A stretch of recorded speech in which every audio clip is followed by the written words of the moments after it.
अस्सलाम वालेकुम दोस्तों, मेरा नाम है अली। मेरे साथ हमेशा की तरह मौजूद है दाऊद और आप देख रहे हैं क्रिकेट लवर अली शो। किसको देखना तो बनता है। तो दोस्तों आप लोग के लिए लेकर आ रहे हैं जी टॉप 5 क्रिकेट न्यूज का सेगमेंट, जो कि हमेशा की तरह हमारा सेगमेंट होता है। दिन भर की बड़ी बड़ी खबरें लेकर आपकी खिदमत में पेश होते हैं। नंबर 1 पे आज आप लोगों से बात करेंगे कि कल मैच खेला गया है जी, जो आपस में प्रैक्टिस मैच, इसके हमने आपको अपडेट्स दी थी। तो क्या ही जबरदस्त किस्म की उसमें बाबर आजम ने सेंचुरी जड़ी है, क्या हुआ उस मैच के अंदर, वो डिस्कस करेंगे। नंबर 2 पे बात करेंगे कि पीसीबी ने अभी अभी जो है फ्रेश जो है वो सेंट्रल कॉन्ट्रैक्ट की लिस्ट जो है वो जारी कर दी है।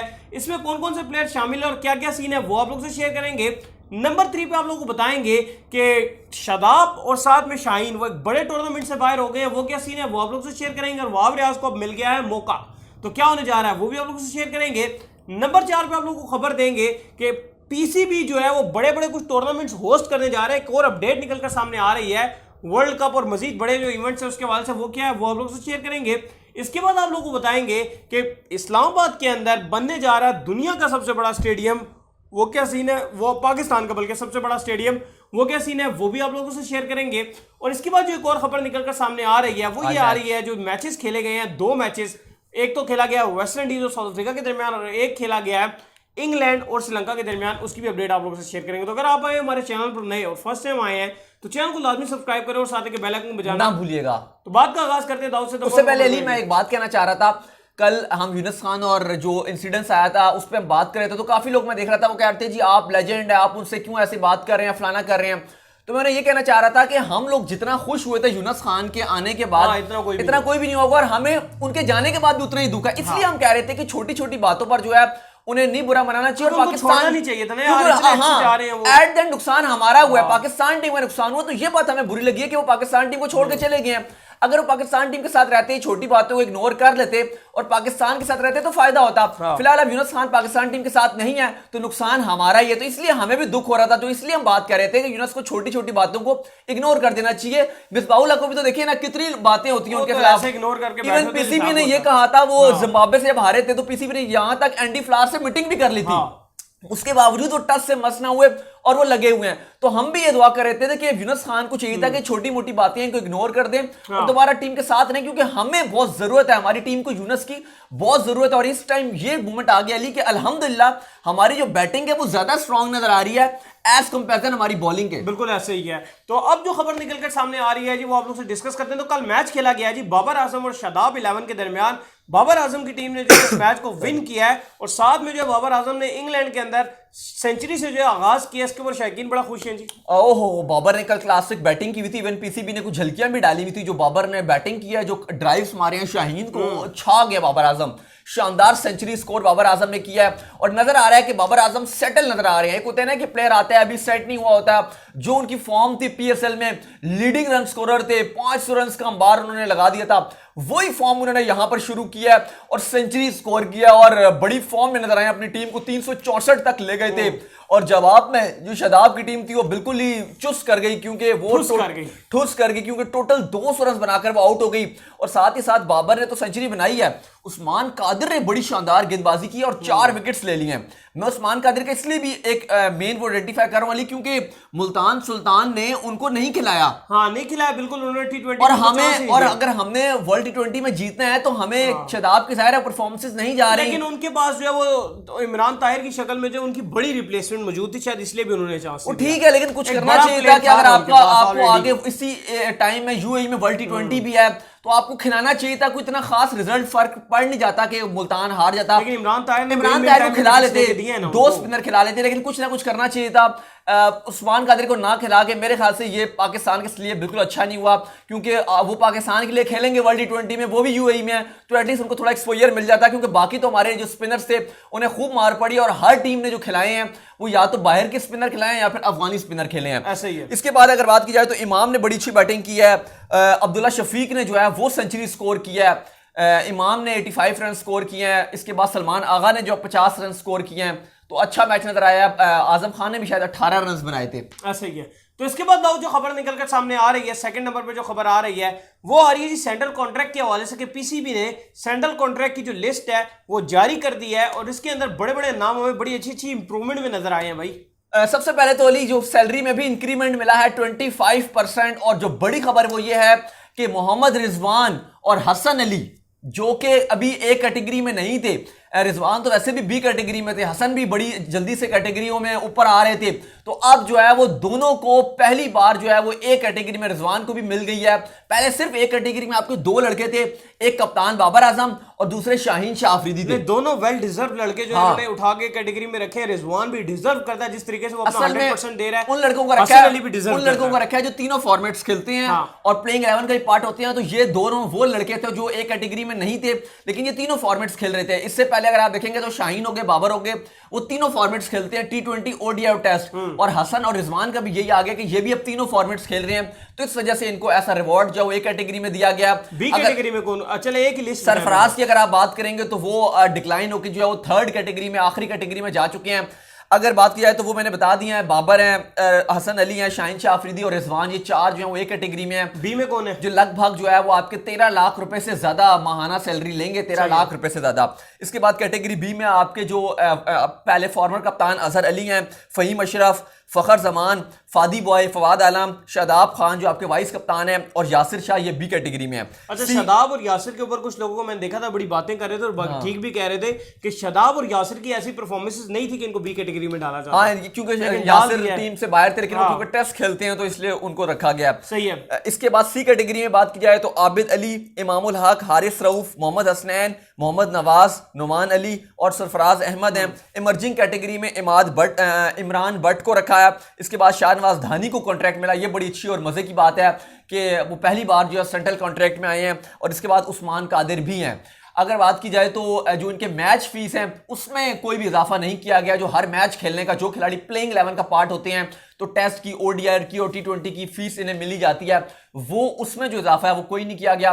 लेकिन जो सेंट्रल कॉन्ट्रैक्ट की जो माहाना तनख्वाह उसमें इजाफा किया गया है। सही है। इसके बाद आओ जो खबर निकलकर सामने आ रही है, वो खबर आ रही है जी कि शादाब हो गए और आपके शाहीन शाह अफरीदी हो गए, अब वो 100 बॉल के टूर्नामेंट से जो है वो बाहर हो चुके हैं ड्यू टू नेशनल ड्यूटी। और साथ ही में चांस मिला है वहाब रियाज को भाई 100 बॉल टूर्नामेंट। बिल्कुल, वहाब रियाज तो खेलेंगे 100 में, इन एक्शन नजर आएंगे।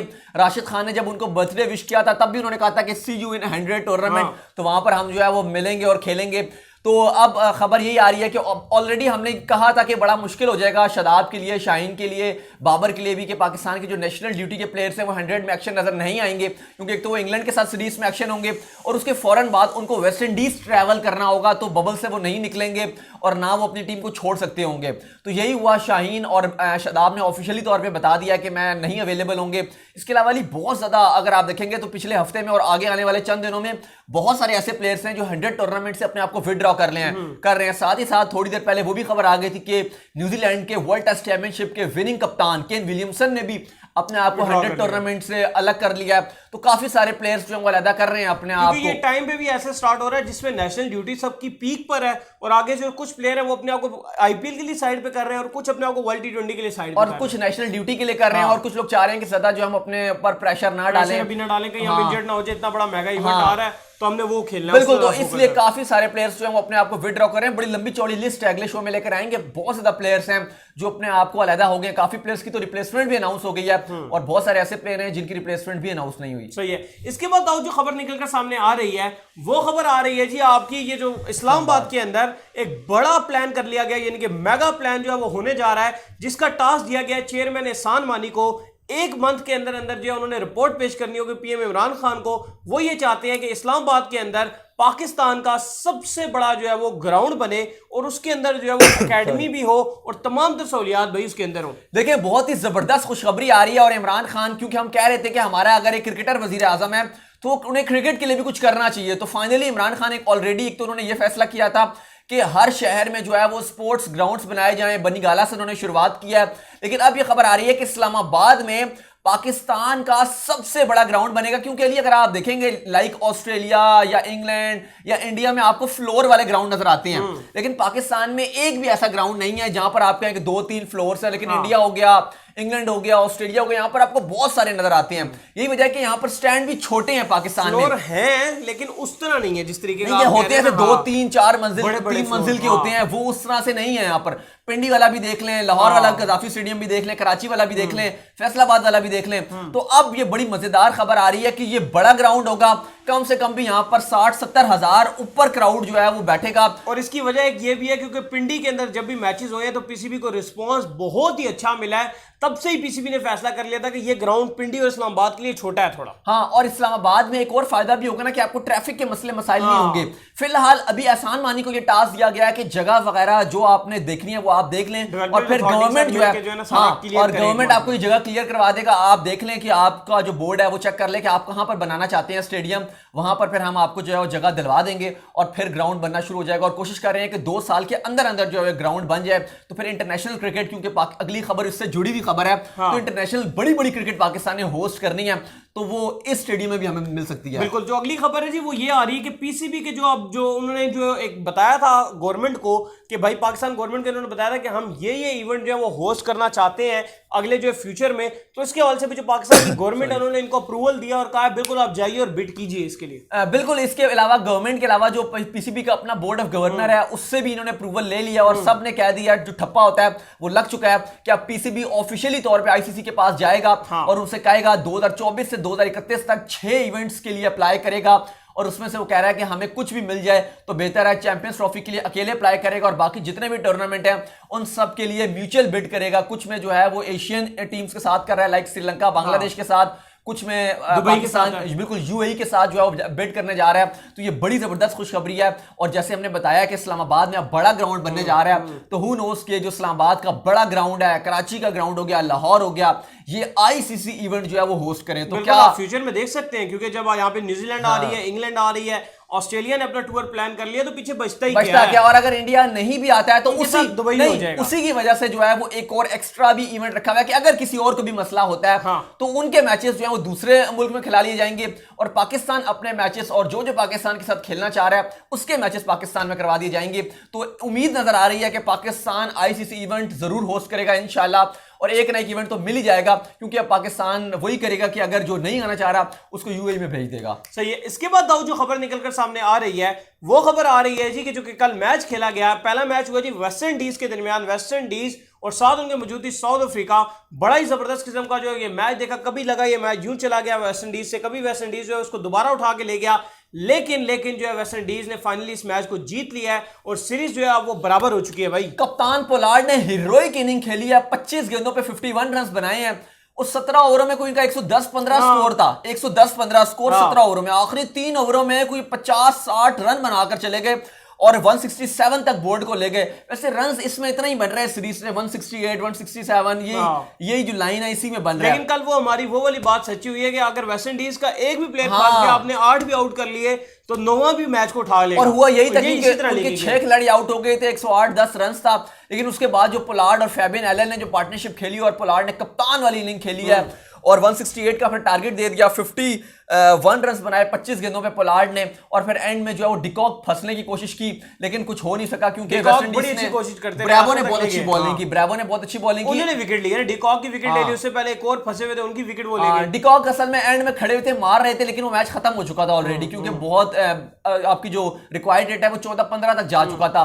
लेकिन स्टिल साउथ अफ्रीका के जो स्पिनर्स हैं उन्होंने बहुत अच्छी गेंदबाजी की है, शम्सी और लिंडे दोनों लगातार सीरीज में अच्छी गेंदबाजी कर रहे हैं, लेकिन अब सीरीज 2-2 से बराबर हो चुकी है। सही है। इसके बाद जो खबर आ रही है वो इंग्लैंड से खबर निकलकर सामने आ रही है, यानी कि इंग्लैंड और श्रीलंका के दरमियान जो कल मैच खेला गया, एज यूजुअल वही रिजल्ट देखने को मिला, यानी कि बिल्कुल वन साइडेड जो है वो इंग्लैंड ने मैच जीता है। लेकिन जो इनके छोटे लड़के हैं यानी कि सैम कुरन, कल उसने क्या कमाल की बॉलें डाली और कल 5 ले गए भाई वो।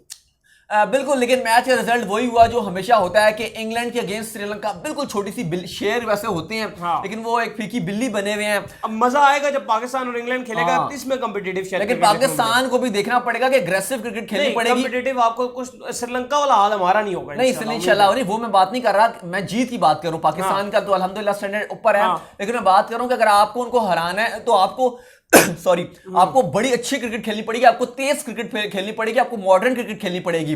242 का टारगेट दिया श्रीलंका ने 9 विकेट के नुकसान पे, तो उसके बाद लग रहा था कि शायद ये अब कुछ तो फंसाएंगे, क्योंकि बेचारे श्रीलंका ने तो बड़ी उनके आखिरी विकेट की बड़ी पार्टनरशिप बनी थी, 100 रन की कोई पार्टनरशिप बना के वो लेकर गए थे इस स्कोर तक। तो इंग्लैंड ने तो बड़े आसानी से चेस कर लिया 43 ओवरों में। रॉय ने 60 रन स्कोर किए, रूट ने एज यूजुअल 68 रन बनाए, कप्तान मोर्गन ने 75 रन बनाए और आसानी जो है वो 8 विकेट से मैच जीत लिया। ऐसा ही है। तो ये मैच जो है कल हुए। तो उम्मीद करते हैं कि आज का हमारा शौक आएगा। वीडियो को लाइक कीजिए और हमारे चैनल को सब्सक्राइब कीजिए, साथ के बेल आइकन को बजाइए। दाऊद को फॉलो कीजिए बिल्कुल, इंस्टाग्राम में मुझे फॉलो कर लें, वहां पे मैं मौजूद हूं दाऊद क्रिकेट के नाम से, और अली को भी फॉलो कर लें। मैं मौजूद हूं क्रिकेट लवली ऑफिशियल के नाम से। नेक्स्ट किसी अच्छी अल्लाह हाफिज़, बाय बाय।